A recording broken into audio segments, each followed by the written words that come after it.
Yo, what's up guys, it's Breck Series coming at you guys with another video, and today I'm going to be doing a video called, it's actually going to be a new series I came up with, sort of me and my dad, but anyway, so basically this series is called The Game Life, and basically every Friday, I'll try to do this every Friday, apologize if I don't, but basically I'm going to be going over all the news and info of the week for specific games that you guys suggest, or any games that seem kind of interesting to me. So leave down in the comment section what games you guys want me to either like cover and get the latest news about and stuff.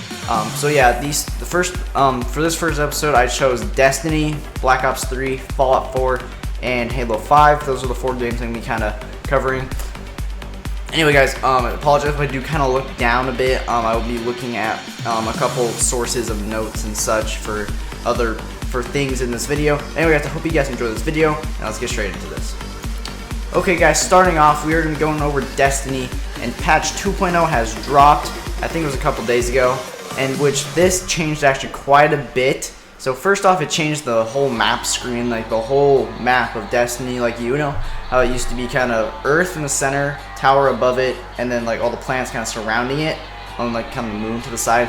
Now it's kind of the same, only the planets are a little bit more spread out, and then you have room for what is going to be the Dreadnought, which is Oryx's ship. That's going to be the main place for the Taken King, or where the raid's going to take place and all this stuff. Anyway, and also the ghost voice for the ghost voice in the game. If you guys don't know, the ghost, you pop him up and he does different things and throughout the story. His voice has been changed from Peter Dinklage to Nolan North, and Nolan North is the voice actor for Nathan Drake in the Uncharted series, which in Uncharted I did like his voice acting. For the ghost, to be quite honest, I don't like it as much as Peter Dinklage.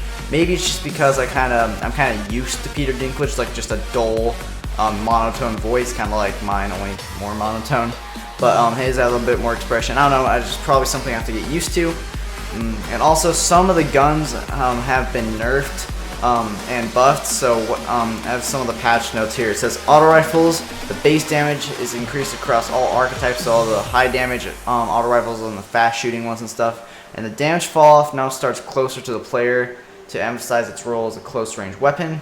Base stability reduced slightly, landing consistent precision shots, requires more weapon control, and damage done to all AI combatants has been increased to 30%. And okay, and now the pulse rifles, all stable, low recoil pulse rifles, aka the Hopscotch Pilgrim, that's one of the examples, is now use of a medium rate of fire for the base stats, and the medium rate of fire pulse rifles have slightly increased, but the fire rate is slightly increased, sorry about that, and but the base damage is slightly reduced by 2.5% to be exact. And also in PvP, burst to kill all precision hits is 2 to 3 depending on the victim's armor stat. And the Hopscotch Pilgrim, if you guys don't know, is a very, very overpowered gun in PvP. Even right now, like I can two burst people in the head. It's really, really good. Anyway, back onto this. The magazine size is increased based on all the base stats and across the board. Base stability is reduced slightly, and landing consistent precision shots requires more weapon control, and damage against AI combatants is increased by 25%. So, and then for scout rifles, we have base damage increased slightly for medium to high. Rate of fire scout rifles, small adjustments, does not change shots per kill in PvP and other guardians with full health. Magazine size is increased across the board. Accuracy when firing from the hip is reduced across the board, and damage done against AI combatants is increased by 5%. For hand cannons, damage fall off distance has been reduced closer to the player to limit long range lethality. Accuracy while aiming down sights is slightly making long range snapshots less reliable. Magazine size is reduced across the board. Base optics zoom, the zoom is reduced so aiming down sights grants more width in favor of depth, so you can't get super long range shots anymore. Shotguns, I'm really hoping these are nerfed. So shotgun precision damage, Scholar grants 10% damage, so you get more precision damage. Shot package perk reduces the cone spread by 20%. It was 50% previously. Rangefinder perk adds 10% base range increased on the zoom, and it was 20, so that's a nerf. and damage done against all AI combatants is reduced by 45% from 2.25 to 1.15. Sniper rifles, there's a lot of stuff here. Sniper rifles, the final perk round now buffs precision damage, not base damage. This change only affects this perk when combined with sniper rifles, so I'm not sure if that's a buff or a nerf, to be honest. And fusion rifles now no longer get more accurate with each projectile fired. Fusion rifles now that are slow charging, high impact now have slightly lower base range value, making it harder to max out. Range for these weapons, that's all it says. And accuracy increased for low range scout rifles, accuracy reduced for high range fusion rifles, sorry about that. And max fusion rifle projectile speed slightly decreased slightly. Damage done against all AI combatants is increased by 15%. Sidearms, base reload speed is increased. Rocket launchers, the blast radius is slightly increased. Grenade and horseshoes, perk approximately detonation distance reduced to 1.3 meters, and fixed issue with dead orbit, and the machine guns fixed orbit with issue with all dead orbit machine guns where attached pastille plating failed to animate properly on reloads. Anyway, guys, that is it for all the weapon stuff. Anyway, and also you can also get new ghost shells at the tower from the speaker, which is actually pretty cool. I got one of the blue ones. And also the Taken King does come out on the 15th, and this DLC is a very, very big DLC. It costs $40, and it will add new story missions, like quite a bit, like kind of like a whole new campaign. It'll add a lot more sorry about that. It'll add a lot more strikes and a new enemy type called the Taken, which is basically a reskinned and coded version of all the previous all the previous enemies. So like all the Fallen, Cabal, and Hive and stuff. There will be Taken versions of them. So they will be for example, the Taken Cabal Scions, which are like the little dudes, can now split. So instead of fighting if you have one left and it runs behind the corner, it could split into two, which is not a big deal. And then the guys with the shields now have when they're shielded, they can do a blast to send you back.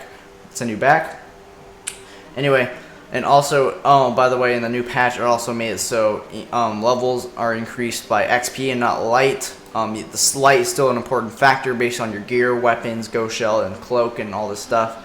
But it is, but the actual level is based on XP. And now also new subclasses are being added. So there's gonna be a third one. There's gonna be a void one, which is like a bow for the hunter. Arc one, which is like being a Sith Lord for the warlock. And flaming hammers for the Titan, which I think look absolutely amazing and super fun to use in PvP. And also the level cap is going to be raised to 40, and the raid level, just so you guys know, is going to be level 42. I found this out while scrolling through the Destiny app. It said King's Fall, which is the raid, and it says level 42, so that's how I found that out.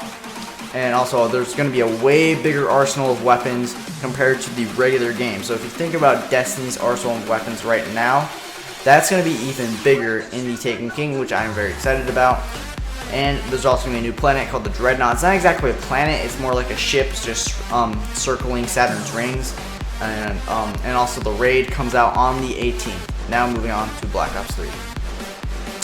Okay guys, now on to Black Ops 3. There's not that much information on this for this week, mainly because I covered a lot of Black Ops 3 info on my channel. So if you guys want to check some of that out, you'll just have to check out my channel. It's right below. It's just right below where the subscribe button is and stuff. Just click on it. If you guys want to see some more Black Ops 3 info, just check out my videos. I've uploaded quite a bit. Anyway, so on the website for Black Ops 3, you can now immortalize yourself. So you can type in your name and then put yourself or your social media or something on it. You can actually do that now.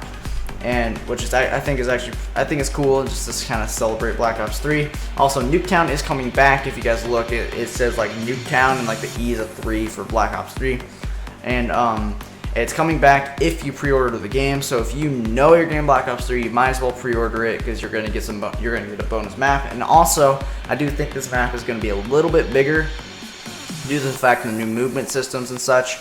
And also, okay. And yeah, that's basically it for this and Black Ops 3. Moving on to Fallout 4. Okay, guys, now on to Fallout 4. And guys, just so you guys know, it has been 7 years since Fallout 3 has been released. So Fallout fans are very, very, very excited. And I would honestly say it is definitely the most hyped game of 2015, maybe even of all time. It is a super duper hyped up game. I think the pre-orders sold out within like 2 days of it being released, of it being available to pre-order, or like something like that. Either I think it was like 2 to 5 days. I'm not sure exactly.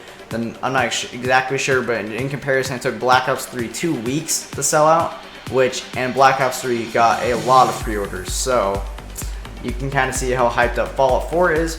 And yeah, so and also the Fallout company Bethesda has made an app called Fallout Shelter, which you basically make your own vault, and you can kind of get you can like make your own you like get resources. You can send your characters out to the wasteland to get cool stuff. You can get lunch boxes, which gets you cool gear. You can get different guns and armor for people to explore and come back alive, because if they're armored, they're more likely to come back alive with good loot. And if their luck is up and stuff, they'll get better loot. And also guys, in Fallout 4, if you guys didn't know, there's not going to be a ton of weapons. I heard there's going to be like 50 different weapons, which for an open world game, that's not like honestly a ton of weapons, but there is going to be hundreds of attachments you can put on those weapons. So you can turn a pistol into a sniper rifle, so you can just put attachments on to change your playstyle, which I think is very, very cool. And also guys, you can make your own bases to protect, and you can protect it from raiders, which I think is cool. I am guessing there's gonna be those kind of people that make very inappropriate things with the light up things, where they're gonna make something very inappropriate. Yeah, it's just a fact. There's people like that in this world. Anyway, but you can make really cool things with this base. You can make like if you enter Die Now with like light up signs. That's what I'm thinking people are gonna make inappropriate images with. And then, or there's going to be those people that are creative and do very, very cool stuff and make a very, very nice looking village or town or whatever you want to call it, or base. And you can put like automated machine guns, so that way they can defend against raiders and stuff. You can put up walls and stuff, and you just kind of take these materials from the world to build this base. And I think that's very, very cool. And yeah, and also guys, Fallout 4 will be supporting mods, which I think is very, very cool. And just so you guys know, the base building was based on a Fallout 3 mod for PC, and these mods will be also supported on Xbox, which I think is very, very cool. And honestly, I think Fallout 4 looks like a fun game. I haven't pre-ordered it myself. My friend is very, very, very obsessed with it, and I'm sure he's gonna be happy to hear that I addressed that's probably the most hyped up game of all time, or if not all time, definitely of 2015, and I'm sure plenty of people are excited for it. Now to Halo 5. Now guys, for Halo 5, there's actually some new controllers and a new Xbox, like a new version of the Xbox for Halo 5 that's kind of designed and has special sounds and stuff, which honestly, I think the controller looks absolutely amazing. It looks so cool. And the Xbox also looks really cool. And the new multiplayer, just so you guys know, is called Warzone. It is like, basically it's a mix of player versus environment, or PvE, and player versus player, which is PvP.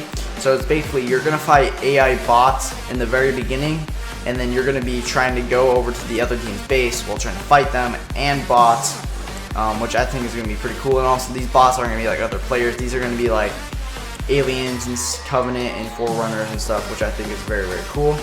And also guys, and the way the trailers and stuff are being set out, and laid out, I'm believing this is gonna be a two-sided campaign, which honestly, I kind of made up that word, but I'm thinking that if you guys don't know what I mean, it's basically like there's gonna be one campaign where you can be Master Chief, and then there's gonna be another campaign where you can be the unknown Spartan. I'm not sure if he's actually unknown, I just don't know his name or anything. I did see a trailer, which I'm pretty sure was with him. He had like a whole team of Spartans, which I'm guessing you're gonna be hunting down Master Chief or something, because he did something. And Master Chief is probably gonna be trying to prove that he's innocent. And depending on what side you are on, the side that you're on is gonna win, because that's how campaigns work. And I'm also really excited. I'm very, very excited for Halo 5, because to be honest, I'm a very I've been playing Halo for a very long time, ever since I was like, that was like the first game I've ever played on original Xbox. It was, yeah, it was fun. But yeah, I'm not so much as a multiplayer. I'm actually I'm decent at the multiplayer. I used to be actually pretty good. Then I got into Call of Duty, and yeah, but I do really like the campaign, and yeah, that's it for Halo 5. Okay guys, that's it for this video. Apologize for me wiping my nose a ton. I'm kind of sick, not too much. My last video sounded very sick, but sorry for spending so much time on Destiny. I was reading over all the patch notes and such, and yeah, and stuff. And I hope you guys do enjoy this series. If you guys do, be sure to leave a like and comment saying you do. And if you guys want to see me play some other games, like I've been thinking about playing Counter-Strike, which is like a classic shooter, and also you can do case openings in it and get like weapons and knives and stuff that are worth a lot of money. Like, I mean real money. I got this app, it's called Case Clicker, and it's like you can, I swear, it's freaking addicting. It's so stupid, like you just click to get money. But recently I got a knife that was worth $437 in the game, but the real game on PC, you can actually sell those for money. People will buy them, and it's very cool. So if you guys want to see that, I will really try to do it, because then I can make quite a bit of money if I get lucky. Anyway guys, I hope you guys enjoyed this new series.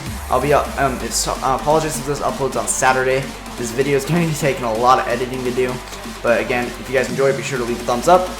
And yeah, and also do not forget to smash that subscribe button. As always, don't forget to like, share, and subscribe. And as always, don't forget to have a nice day. And I'll catch you guys in the next video. Bye.